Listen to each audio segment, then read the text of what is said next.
physical gold dynamic. Here's what he said. Well, my view is different than most of the, quote, gold bugs, most of the traditional gold bugs.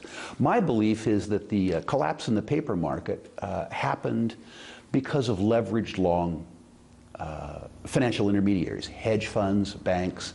There was a momentum trade in place where, because of very, very, very low capital costs, people could control $1 billion worth of metal for 80 or 100 million US dollars and borrow the balance. When the trade was going well for them, when the momentum was on their side, the carry with regards to the margin interest was very low.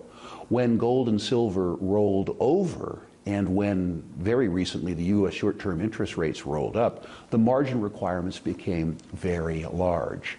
My belief is that the collapse in the paper market happened simply as a consequence of the unwinding of the leveraged long carry trades in precious metals. The war that we saw, I think, was very interesting, the war between the paper market and the physical market.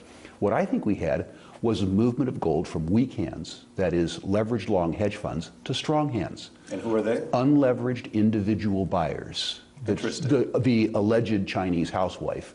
But the truth was, it wasn't just Chinese people buying gold and silver. At Sprott Money, as an example, which is our own physicals dealer, we had absolutely land office business in physical gold and silver at that point in time. People taking advantage of very low priced precious metals, buying it as individuals, unleveraged for cash. Classic situation of precious metals moving from weak hands, that is sclerotic Western central banks and leveraged hedge funds, to strong hands. Now, what about the Eastern central banks then? And how much do you see, I guess, number one, how much of a drain in the Western central banks do you think has occurred? And then number two, are the Eastern central banks themselves, I know you talked about individuals, but are the central banks picking up the slack? Are they joining the fray as well?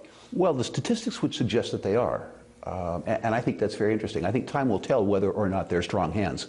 You know from reading that my politics are odd. I'm anti most governments. But the truth is that the emerging and frontier market central banks had some advantages.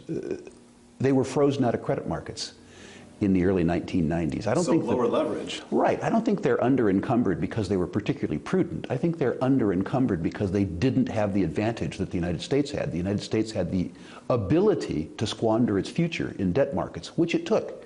And now you have a variety of frontier and emerging markets which are regarded as bad credits that are, in fact, by every objective measure, fairly good credits.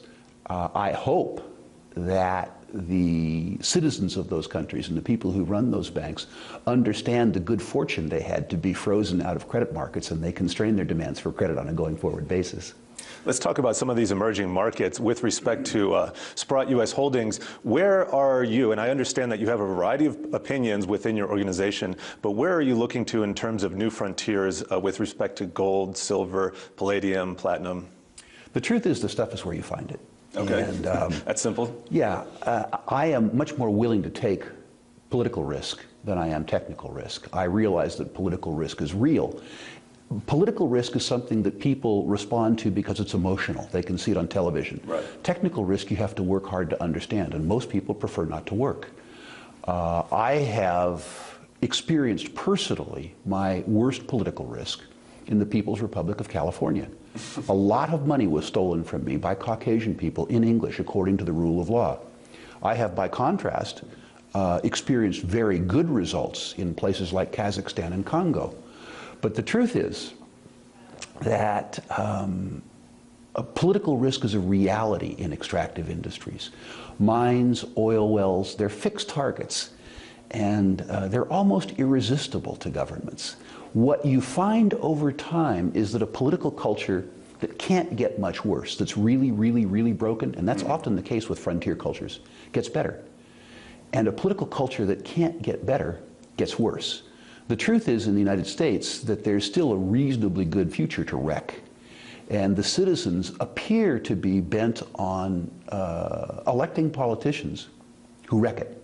Right. In cultures that have been wrecked, the citizens, for some point in time at least, decide that they would rather build than steal from each other. And so, perversely, I have found that after the political risk has been manifest, as an example, in Egypt right now, when prices are at their rock bottom, that the real political risk is often less than the perceived political risk.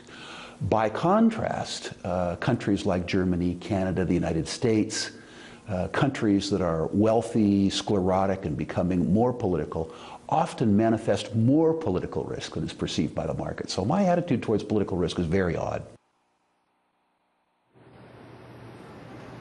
Compelling stuff. That was Rick Rule, chairman of Sprott U.S. Holdings. Coming up, Justine shines light on the yen carry trade, and Bob talks with John Malden about the future of Japan. Oh, and we promised to tell you where gold actually grows on trees, and we're not going to let you down. Stay tuned. 5 seconds.